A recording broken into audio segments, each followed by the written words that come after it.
Solomon, son of David, ruler of the first great Israelite kingdom, builder of the first temple in Jerusalem. The Bible tells us Solomon was not only the wisest, but the richest of all kings. But where did his wealth come from? Legends tell of fabulous mines of gold and copper.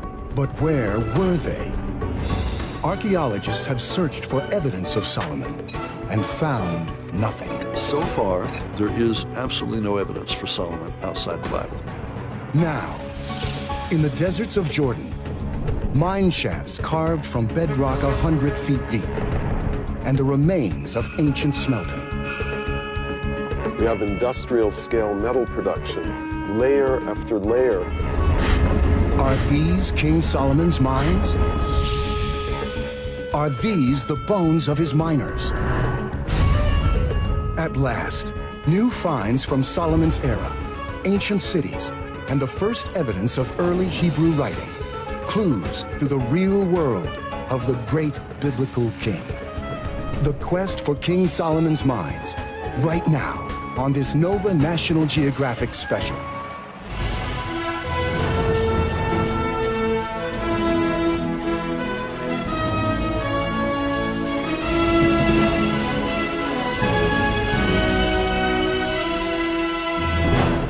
Major funding for NOVA is provided by the following: the David H. Koch Fund for Science, supporting NOVA and promoting public understanding of science,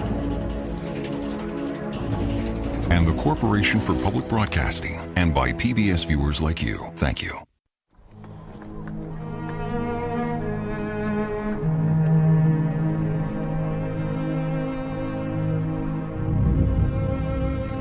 Solomon, in the Bible, the wise ruler of a magnificent Israelite kingdom.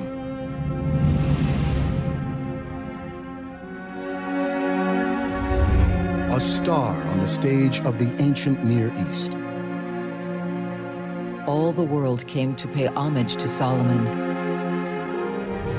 and to listen to the wisdom which God had put into his heart.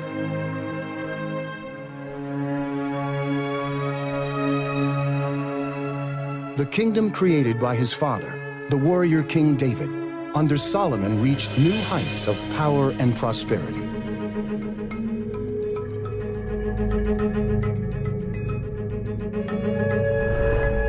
King Solomon surpassed all the kings of the earth in wealth and wisdom.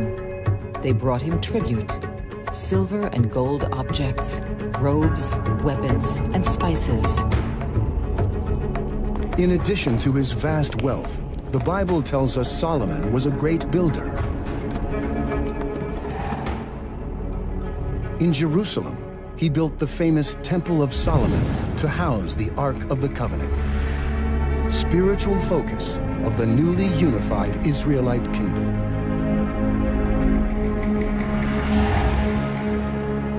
"3,000 years later, he is still revered by all three of the Holy Land's great faiths. The Jewish people love Solomon because he built the first temple. To Christians, he is the wisest of Old Testament kings. Muslims, too, claim him as one of their own, the great prophet Suleiman. But no conclusive archaeological proof of Solomon or his great kingdom has ever been found. Few traces of his palaces, temple, or the sources of his vast wealth.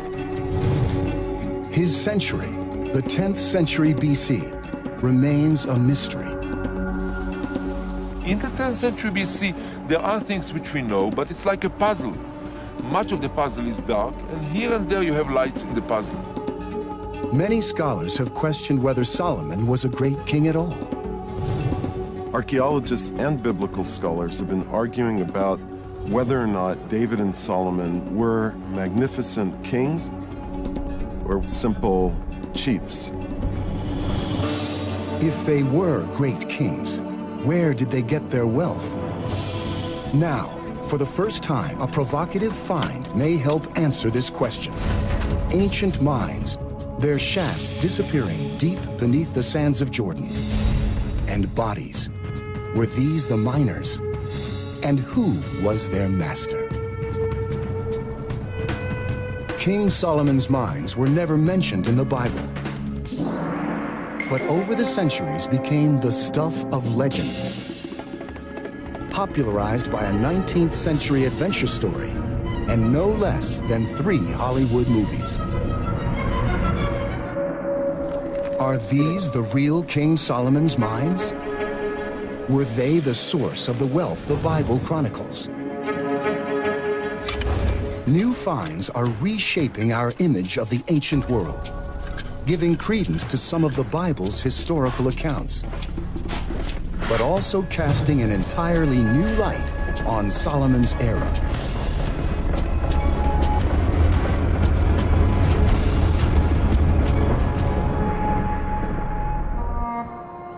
Our quest for Solomon's world begins not in Israel, but far to the east. Petra, an ancient trade center built over 2,000 years ago in the highlands of Jordan. In the mountains around Petra lie the ruins of an ancient kingdom called Edom. For over a decade, archaeologist Tom Levy has been researching the evolution of that Edomite kingdom. According to Genesis, the Edomites, descendants of Jacob's brother Esau, created a kingdom even before ancient Israel.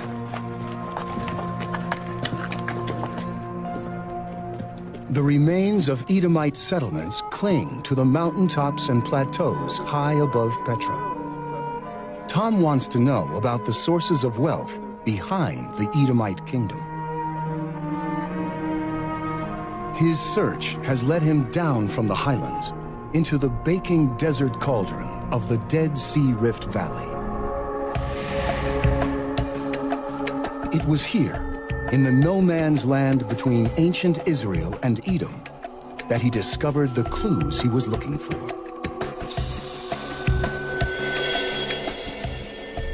In an area called Wadi Feinan was an entire valley covered with a mysterious black rock.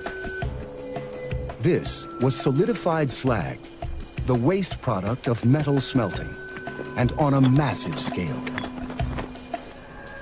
Nearby, multiple shafts dug through rock, and far underground, tunnels stretching deep inside the hills.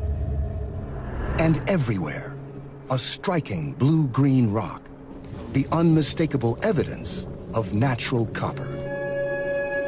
The slag, the mines, the copper, it all added up. This was an ancient copper mining and smelting complex. Perhaps the source of wealth behind the Edomite kingdom.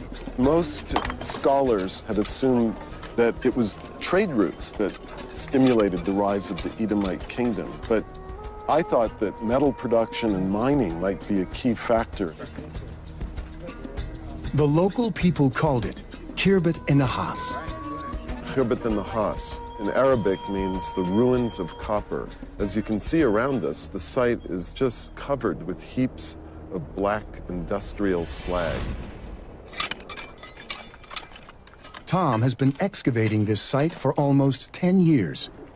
He has shown how ancient smelters separated pure copper from the ore in which it's found, then spewed out slag, the molten waste product of the process. The layers of slag reveal an astonishing record of hundreds of years of ancient copper production. I'm really excited about this.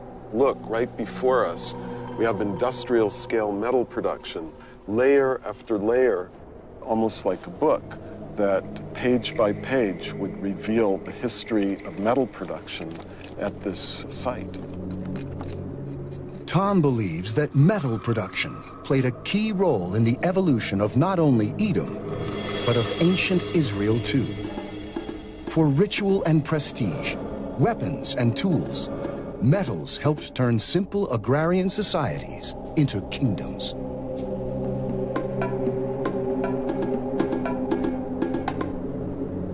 Ancient peoples discovered that from blue rocks like these, a mysterious new substance could be created. When heated, it was soft and malleable. When mixed with tin, cooled and polished, it had a magical luster. The Stone Age was over. The age of metals had begun. Tom's student, Erez Ben Yosef, has been trying to find out how those first copper-producing techniques evolved. It's really, as you see, a pit in the ground. And we have the copper ore here. We need to crush it, and then we need to sort out the copper-rich fragments. You will see it's not easy. Ancient metalworkers needed a way to raise the temperature of their charcoal fires to over 1,200 degrees Celsius, the point at which copper separates from ore.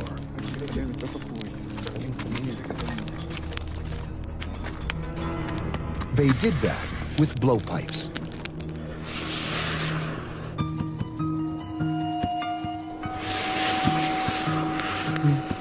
We need the 3 people constantly blowing.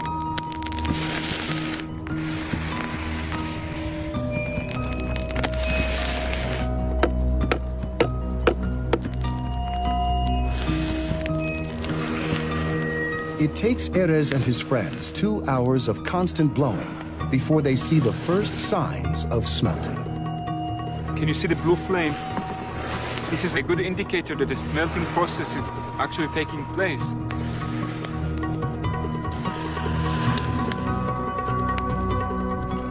When they finally take the crucible out of the fire, they hope to find tiny droplets of copper in the bottom. All right, yes. That's how it looks like. Yeah. look, it looks like very few. There's another one here.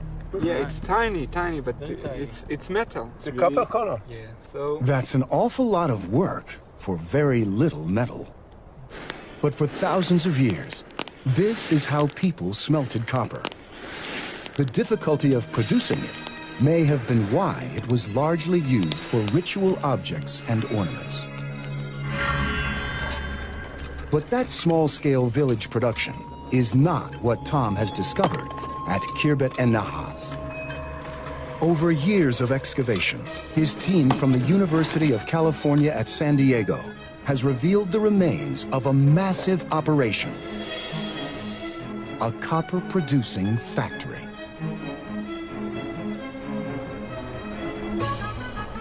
The site is so large, they send up cameras attached to helium balloons to get a better sense of its scale.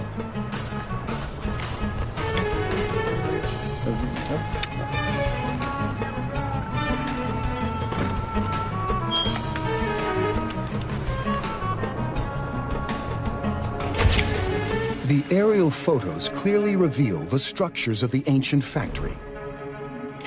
A fortress and gatehouse. An administrative building. A tower. A temple. The site was enormous. Its massive walls, buildings, and slag heaps covered an area of 25 acres. Up to 1,000 men worked here day and night, feeding the furnaces where the copper was smelted.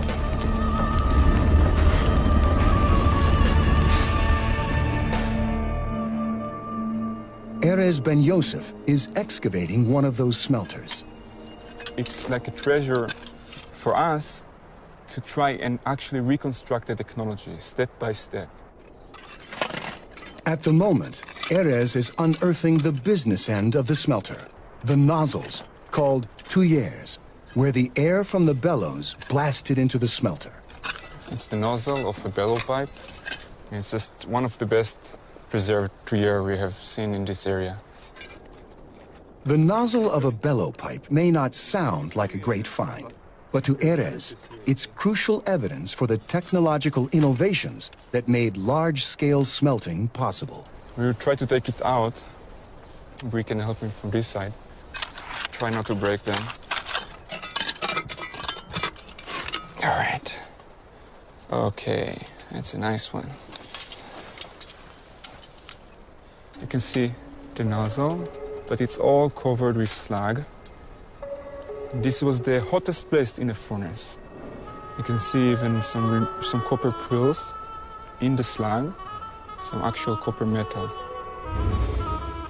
Beneath the slag, the nozzle has been carefully made from layers of fired clay.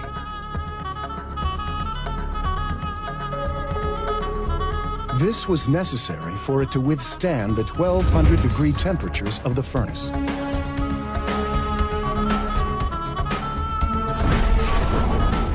This new shaft furnace was powered by foot bellows, providing a steady stream of air into the smelter.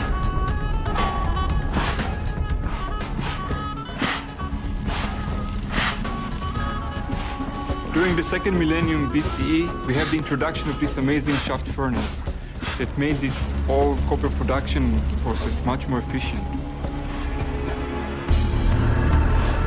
With men working day and night, copper could be produced on an industrial scale, and it was.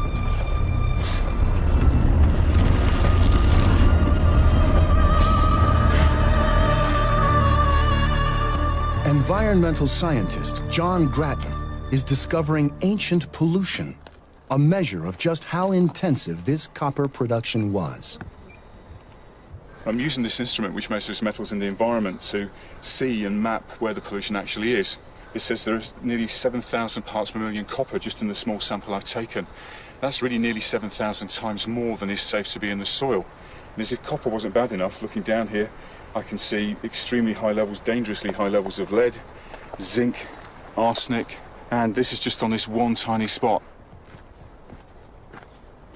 Using a state-of-the-art X-ray fluorescence device, John Grattan has found powerful confirmation of the scale of ancient copper smelting at Khirbet and Nahas. Copper was no longer an ornament. It was a commodity, vital for tools, weapons, and buildings. Demand for the precious metal exploded,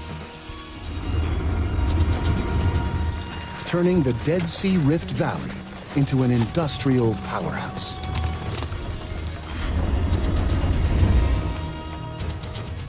We've got here the evidence of the earliest industrial revolution and what I see as the birth of the modern world. But how did they get the tons of copper ore they needed to power this revolution?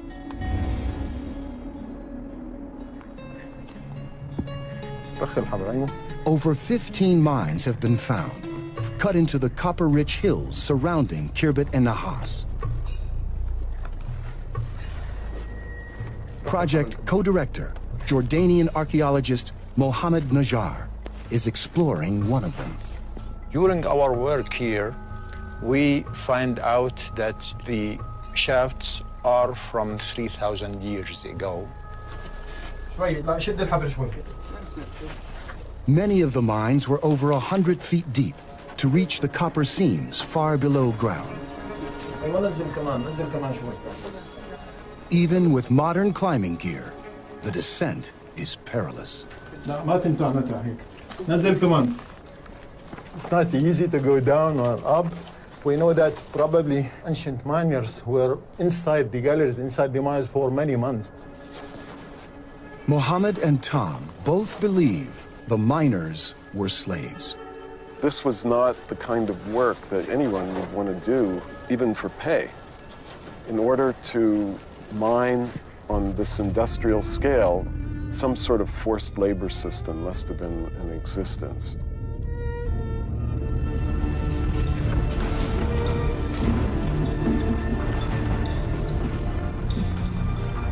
Imprisoned in claustrophobic tunnels far underground, the miners hacked out the copper-bearing rocks that fed the smelters of Khirbet and Nahas.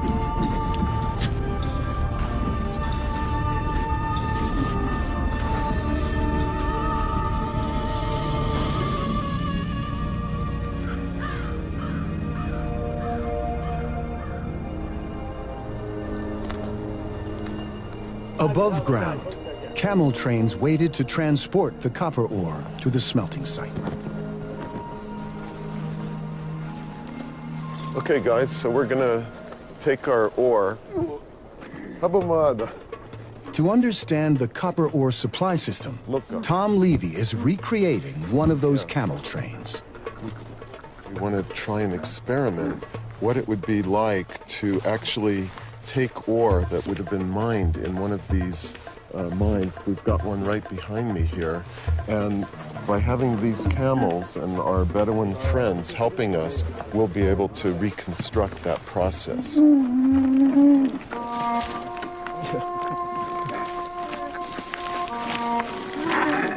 Okay, nimshi, yellow. Okay.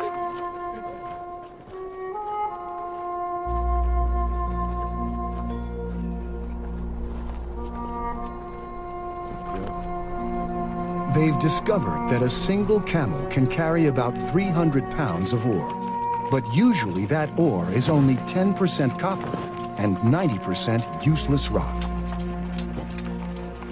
So for every 30 pounds of pure copper, they needed at least a camel load of ore.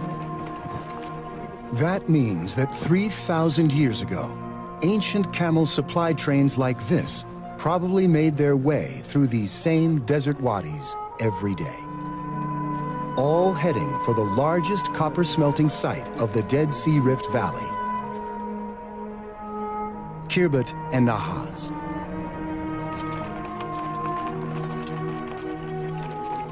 The size of the slag heaps indicates that over its lifetime, the site produced 5,000 tons of copper, enough to supply copper to the entire region. Isotope analysis of copper objects from sites all over ancient Israel has proved that they came from the Wadi Feinan area. Right now in Israel, a metallurgical study of copper objects that were found in contexts of 11th century, late 12th and 11th century BC, were proven to originate from Feinan. Perhaps this copper even reached Jerusalem, where Solomon built his temple. The Bible tells us that the temple would require precious metals, including tons of copper. And the closest source of copper for Jerusalem, it's about a 3-day ride from here, is this area of Feinan. Then the word of the Lord came to Solomon, saying,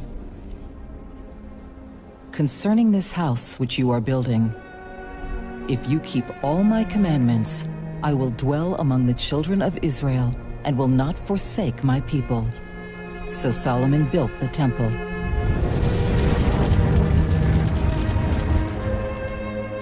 In the outer rooms, he placed elaborately carved figures and massive pillars. And according to the Bible, all were cast in gleaming copper.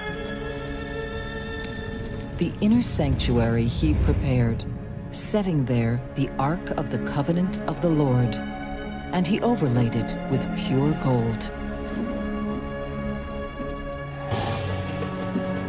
If Solomon's temple and his palaces existed, they would have needed a lot of copper. So who controlled the burgeoning copper industry of the Dead Sea Valley? One thing is for sure, it had to be an advanced society. Copper production involves many different activities. Mining, then smelting, distributing. You need management to do that. And that can be done only by a complex society. It had to have been controlled by something as complex as an ancient kingdom. The question arises, what kingdom? Khirbet and Nahas was in the no man's land between 3 ancient kingdoms. Any one of them could have had a hand in copper production. To the west was ancient Israel. To the east, Edom. Far to the southwest, the great power of the region, Egypt. While I was sitting over there, my colleague, Dr. Najjar, was waving his arms furiously, said, "We just found something. It's an Egyptian scarab." The scarab suggests that at one time, Egypt was an important player here. Based on this and other evidence, like an Egyptian shrine at a nearby site, it's clear that in the centuries preceding Solomon, Egyptians controlled the copper industry of the Dead Sea Valley. Undoubtedly, we had Egyptians here running the mines. They had the control during the 13th century. But then, in the 12th century BC, unexplained events shook the ancient Near East. All of its great civilizations fell. Around 1200 BC, the entire political structure of the Bronze Age collapsed. First, the Hittites on the north, the Mycenaean on the west, and finally the Egyptian Empire collapsed and left a great void. In this political void, new powers emerged. We basically have a vacuum. This collapse took down the big empires and opened the way for something new. In the area of Khirbet and Nahas, that something new was the rise of ancient Israel and Edom. Tom believes these are the only two candidates for control of the copper mines. The more likely is nearby Edom. And now, a new find near the smelting complex may confirm that. It's an ancient cemetery. These were circular graves with a cyst burial in the middle, which is like a stone-lined box, and capstones on top of it. We're hoping that by the end of the day, we'll be ready to lift those capstones. The moment of truth has arrived. Yeah. This is wind-blown sediment here. All right, this tomb looks like it's going to be filled with sediment. It seems they're in for a disappointment. They're not the first to open this grave. It looks like it's been disturbed in antiquity. We had hoped that we would pop these stones and find a beautiful, pristine grave, but let's wait. Archaeology is about patience. Okay, so this is 5. That's good. Maybe on this side. But before long, good news. They catch their first glimpse of bone. It looks like we've got a skull. There's a lot of pieces missing. It's possible that we're going to have an articulated skeleton extending here. So that's exciting. Carefully, Tom's team starts the process of extracting the skeleton from the sand which has encased it for 3,000 years. Finally, the entire skeleton is revealed.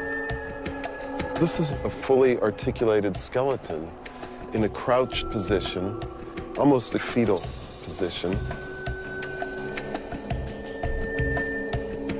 So did this man have any connection with the mines? If he did, his teeth and bones would contain copper and lead, the telltale traces of copper smelting.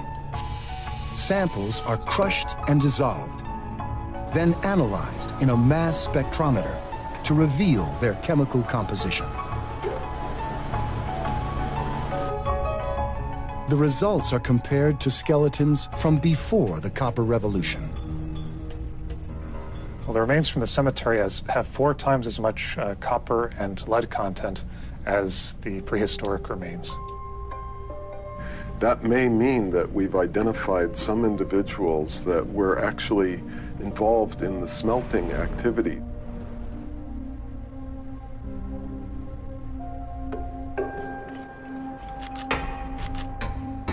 Even though this man was probably one of the copper workers, there was nothing in the grave to suggest his ethnicity. But artifacts from the cemetery and pottery found nearby provide the answer. The people buried here were from this region. We are talking about ceramics and different finds here. What we have here is Edomite. The discovery that the workers at Khirbet and Nahas were probably Edomite seems to confirm assumptions about the dating of the mining complex. I assume, like the scholarly consensus of the time, that it must date to around the 7th century BCE. That 7th century BC dating was crucial to Tom's first understanding of what went on here. He knew that Egypt had collapsed in the 12th century BC, along with all the other great empires of the region. Based on the timeline of kings laid out in the Bible, Solomon's Israel flourished in the 10th century BC. The rise of the Edomite kingdom has traditionally been dated to the 7th century BC. So with the evidence from Khirbet and Nahas pointing to Edom, it made sense the smelting complex would be from the 7th century too. To confirm that dating, Tom has brought radiocarbon specialist Tom Hyam from the University of Oxford to help him. At the guardhouse and the slag heap, they look for samples of organic material that can be dated. Twigs, pieces of charcoal, date seeds spat out by the miners. Well, in order to get really precise dates, we have to have a sequence of samples. So you're saying we need samples from all these sedimentary layers? A sequence of samples allows them to create a chronology. All the dates need to be consistent, or the whole sequence is called into question. Tom Hyam takes the samples back to the lab at Oxford. Radiocarbon dating, combined with modern statistical analysis, will allow him to calculate their age to an accuracy of plus or minus 30 years. The result is really a surprise. We've got the preliminary results here that you can see on the screen. And what is immediately apparent is that the samples are all fitting in the 10th and 11th century. This means the mines were operating not in the 7th century BC, but 3 to 4 centuries before that.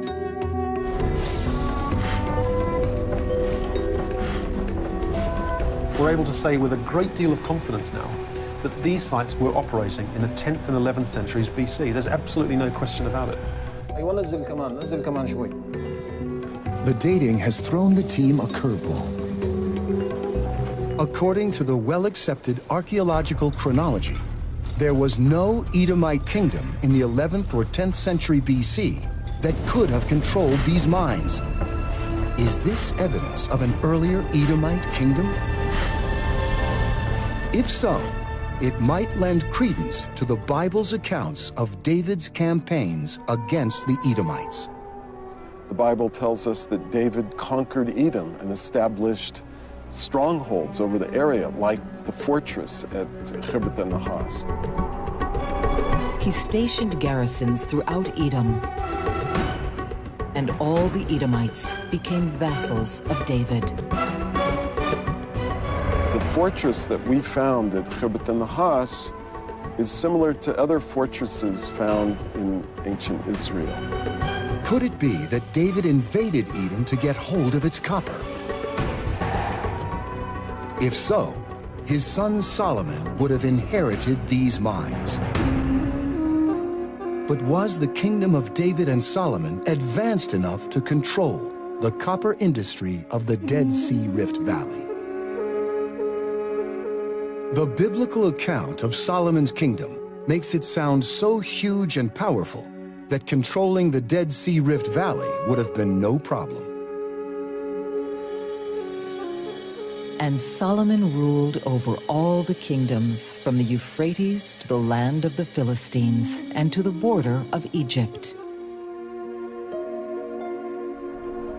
But in the last 20 years, archaeologists have cast doubt on that story. For decades, they've searched for evidence of the great 10th century BC kingdom of David and Solomon, and found almost nothing. There are a few clues. A carved inscription from the 9th century BC records the victory of an Aramaean king over what it calls the House of David. Good evidence for David, but not necessarily for a great kingdom. Ruins in Jerusalem, claimed to be the city of David, have still not been conclusively dated. Some archaeologists believe they're from a later period.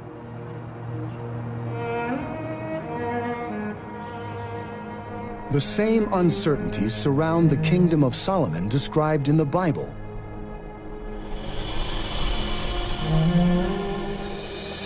Few doubt that David and Solomon existed. There is just no proof they were great kings, capable of commanding a copper industry like Khirbet and Nahas. Some believe they were more like tribal chieftains. If that is true, how did the Bible come to describe Solomon as ruler of a magnificent kingdom? Perhaps because the stories of Solomon were passed down by word of mouth for generations. In the process, they were embroidered. King Solomon married many foreign women, in addition to Pharaoh's daughter. He had 700 royal wives and 300 concubines.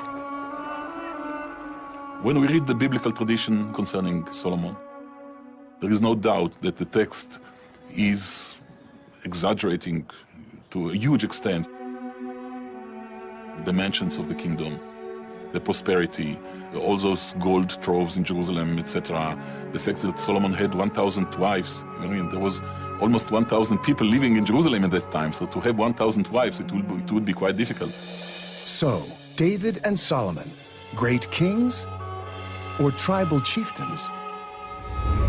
The debate has raged for 40 years. Finally, discoveries at an extraordinary new site may help resolve it. Khirbet Qeiyafa, on the border of ancient Israel and the land of the Philistines, in exactly the place where the Bible says the young King David slew the Philistine giant Goliath. Here, archaeologist Yossi Garfinkel has been excavating a fortified ancient settlement. Its massive walls are testament to a highly organized workforce. We have here the city wall of Khirbet Qeiyafa, and we calculated that about 200,000 tons of stones were needed to build the fortification of this city.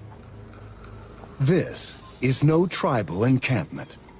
These massive fortifications seem to be the sign of a political structure far more developed than a highland chiefdom. Other tantalizing clues include the handles of some pottery jugs, which bear thumb imprints, often used as an official state seal.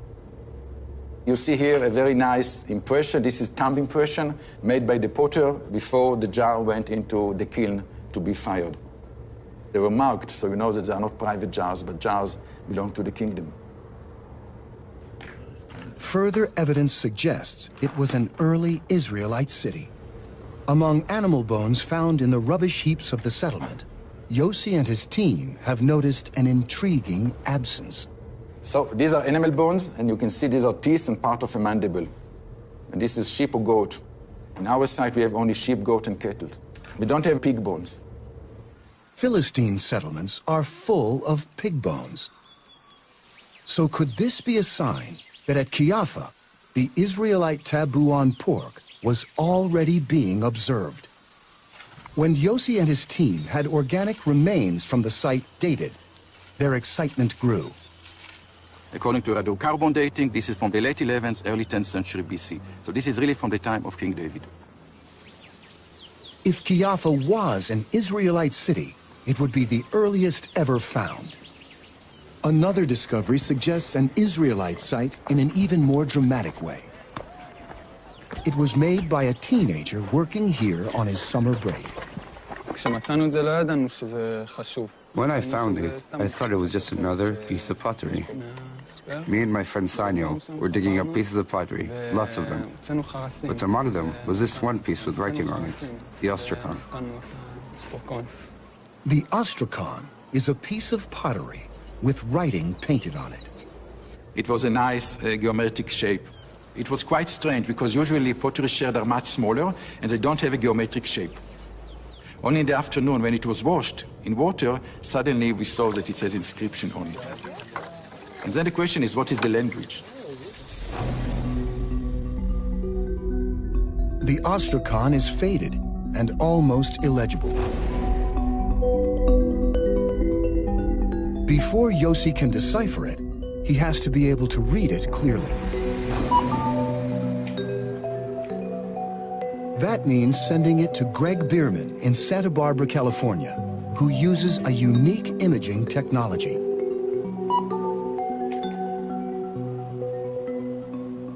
The reason you're unable to see things on pottery or papyrus or any kind of thing like this with the eye is the substrate has somehow gotten faded. It's dark, and so you're looking at a dark background with dark text. It's very hard for the human eye to see.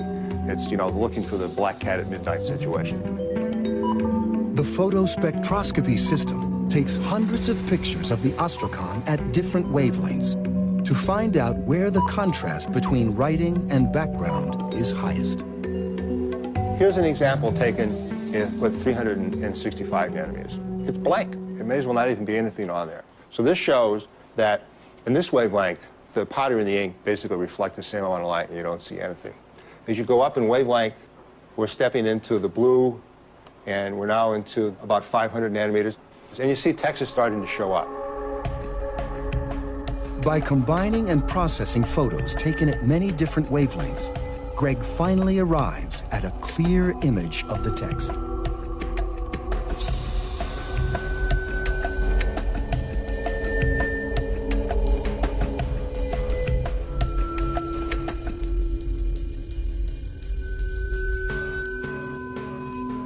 A replica of the Ostrakhan was sent to Bill Schniedewind at UCLA.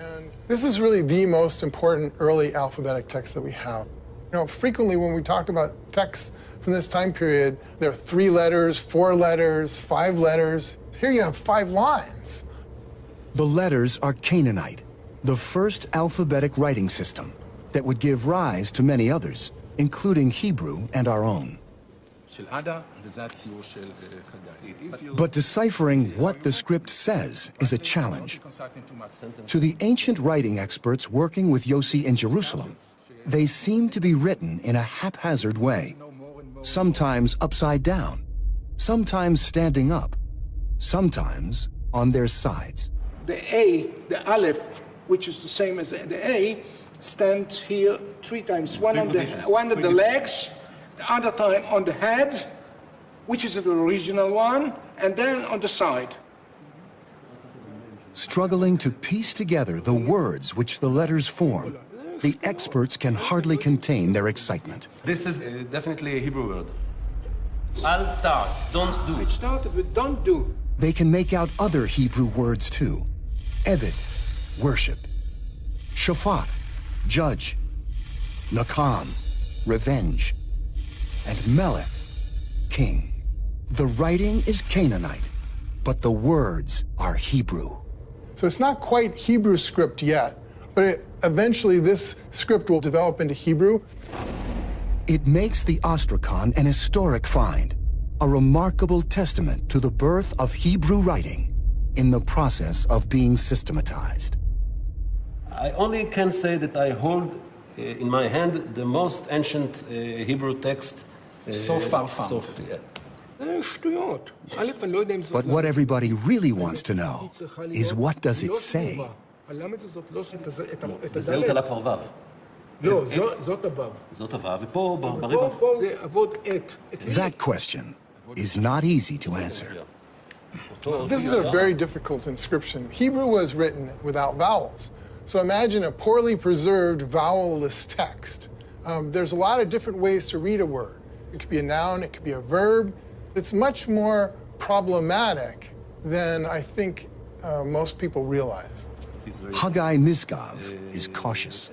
We can say very carefully that it's a text and not just a list of names. There is sentences there, and maybe a sentence with a judicial or moral meaning, and that's all. The exact meaning of the Kiafa Ostrakhan may never be deciphered, but its significance is undeniable. It shows that in Solomon's century, in fortified cities, texts were being copied in a very early version of written Hebrew. The finds at Kiafa suggest a solution to the long-running debate about Solomon. Like Hebrew writing, Solomon's Israelite kingdom was in the early stages of its formation, a small kingdom struggling to become a bigger one. This may make sense of one of the few facts about 10th century BC Israel we can be sure of. The Bible notes that 5 years after Solomon died, an Egyptian army invaded, and Solomon's kingdom was crushed. In the 5th year of King Rehoboam, King Shishak of Egypt marched against Jerusalem with 1,200 chariots, 60,000 horsemen, and innumerable troops who came with him from Egypt. Many scholars claim the biblical account of Shishak's invasion of Israel is backed up by a giant relief in the ancient Egyptian city of Thebes. Figures containing images of bound captives and city walls represent the places Shishak ransacked. We can see that this raid is intended to cross the central hill country just north of Jerusalem. No pharaoh before him did this. They always just moved along the coast. That means he, in particular, wanted to reach the area of Jerusalem. Perhaps the Solomonic kingdom threatened some Egyptian interests in this region. If that is the case, Shishak's raid is one last piece of compelling evidence for the rising power of Solomon's kingdom. If ancient Israel was a land of tribal chiefdoms, why would Shishak bother to invade? Perhaps this was a Sherman's march through the ancient Near East to flatten its upstart kingdoms. And at Khirbet and Nahas, there may be evidence that one of Shishak's targets was copper production in the Dead Sea Rift Valley. In a cross-section of a slag heap, Tom Levy sees layers of slag laid down regularly year after year. But then, there is a break. What you see is this disruption in the metal production activities at the end of the 10th century. The thin layers suggest a stoppage of work at the smelters. Levy believes this corresponds to the time of Shishak's invasion. While scholars debate the details of Shishak's campaign, they all agree on one thing. To put a hand on the copper supply at that time was really critical. Whoever controlled or tried to monopolize this was in power.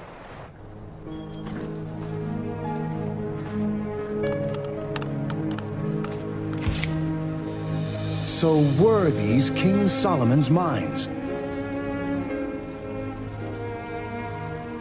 I hope that in our excavations at Khirbet and Nahas, we'll ultimately find inscriptions that can tell us about biblical characters, whether they were Edomites or the early Israelite kings like David and Solomon, but that's a hope. Perhaps control of the mines changed hands as different kingdoms came into power. Whoever controlled the mines, we know copper from Wadi Fainan was traded throughout the region and probably reached Jerusalem. I believe that if one day we shall find the copper objects of the temple in Jerusalem, it will prove to come from this area. One thing is certain. The finds at Khirbet and Nahas and Kiafa have transformed our image of the mysterious 10th century BC, Solomon's century. It was a time of walled cities and scribes, of rising kingdoms that could command a flourishing copper industry. At last, King Solomon's Israel and the mysterious kingdom of Edom are emerging from the shadows. And along with them, the long-forgotten metal revolution, which transformed their era.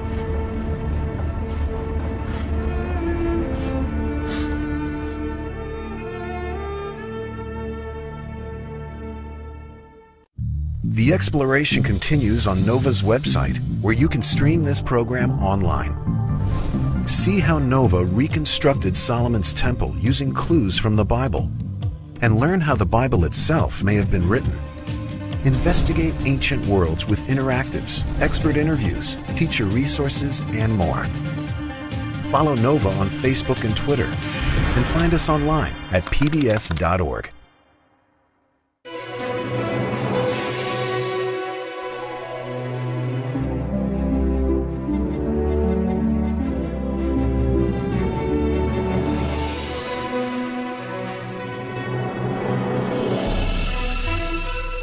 For more on Solomon and David, see the December issue of National Geographic magazine. This NOVA program is available on DVD at shoppbs.org or call 1-800-PLAY-PBS.